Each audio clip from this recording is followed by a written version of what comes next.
bundle of cash on it, in it, or under it. Next he checked the bookshelves with the same result, after which he stood wondering how he had been such a fool. How would his quarry know which side of the room was his? Or even that there were sides? Tom was untidy, but a careful ransacking of every part of his side revealed no bundle. Remained only the closets. This time Evan went through Tom's first, without success. Then he opened the door to his own. In these walk-in closets, the architect's true genius showed best, for he was one of those men who never forgot any aspect of his past, nor failed to understand how much junk young men and women could accumulate during the course of a year occupying the same room. The walk-in closets ran the full length of the room and were 3 feet wide. At one end were racks of drawers, then came open shelves, then, for a full half of the area, vacant space.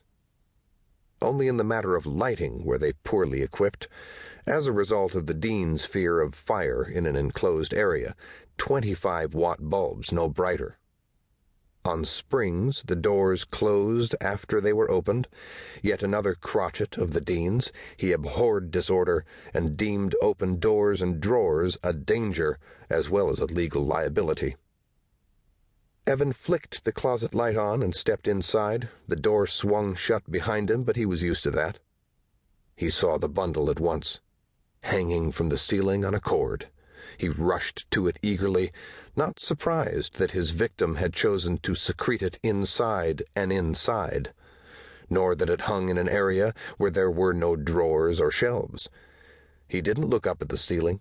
He looked no higher than the bundle, which, even in the dim light, he could see was bound tightly in saran wrap.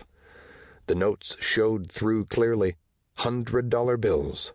They seemed new, their edges unswollen by the abuse of many fingers as they sat in a neat, flat brick. Suddenly, his hands already grabbing at the brick, he stopped a moment to contemplate the magnitude of his coup.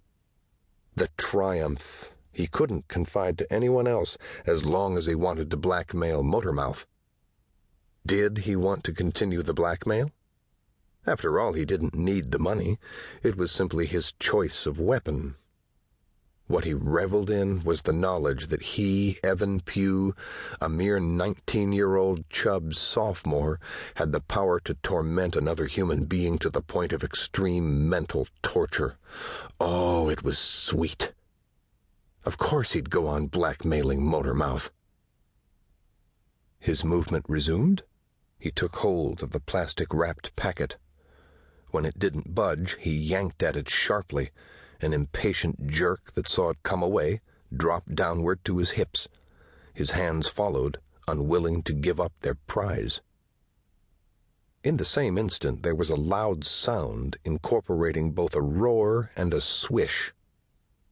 As the terrible pain invaded his upper arms and chest, Evan genuinely thought he had been bitten by a Tyrannosaurus Rex.